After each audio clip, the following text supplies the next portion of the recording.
Hello বন্ধুরা, তোমরা সবাই কেমন আছো? আশা করি খুব ভালো আছো। দেখো, বাজারে গেছিলাম, বাজার থেকে চিংড়ি মাছ নিয়ে এসেছি। আমি ভালো করে ধুয়ে বেছে নিয়েছি।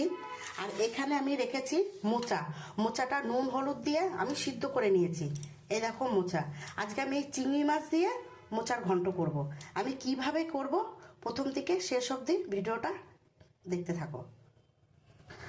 আমি প্রথমে চিংড়ি মাছটা একটু নুন হলুদ মেখে নেবো। আমি কড়াইতে তেলটা দিয়ে দিয়েছি। আমি চিংড়ি মাছগুলো একটু ভেজে নেব। আমি চিংড়ি মাছটা ভেজে নিয়েছি, এবার আমি তুলে নেব। আমি ওই চিংড়ি ভাজা মাছের তেলের মধ্যে আমি একটু ঘি দিয়ে দেবো। আমি অল্প করে ঘি দিয়ে দিয়েছি। আমি তেজপাতা, শুকনো লঙ্কা আর গোটা জিরে ফোড়ন দিয়ে দেবো।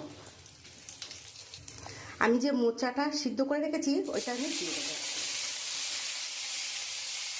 আমি এখানে কাঁচা লঙ্কা, নুন, জিরের গুঁড়ো, হলুদের গুঁড়ো, লঙ্কার গুঁড়ো আমি দিয়ে দেবো। দিয়ে আমি খুব ভালো করে একটু কষিয়ে নেব। আমি যে চিংড়ি মাছগুলো ভেজে রেখেছি আমি এটা দিয়ে দেবো। আমি এবার একটু ঢাকা দিয়ে দেবো। আমি পরিমাণ মতন একটু স্বাদের জন্য মিষ্টি দিয়ে দিচ্ছি। আর একটু হবে।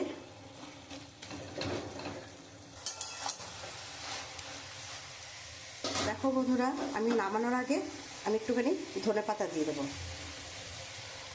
আর একটু গরম মশলা দিয়ে দেবো।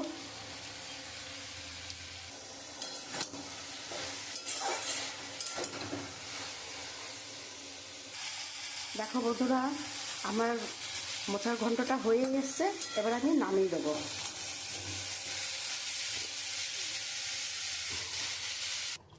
আমার চিংড়ি মাছ দিয়ে মোচার ঘন্ট হয়ে গেছে। যদি আমার রান্নাটা ভালো লাগে তাহলে একটা লাইক, কমেন্ট, শেয়ার করো। আর তোমরা এরকমভাবে করে খেও, আশা করি খুব ভালো লাগবে।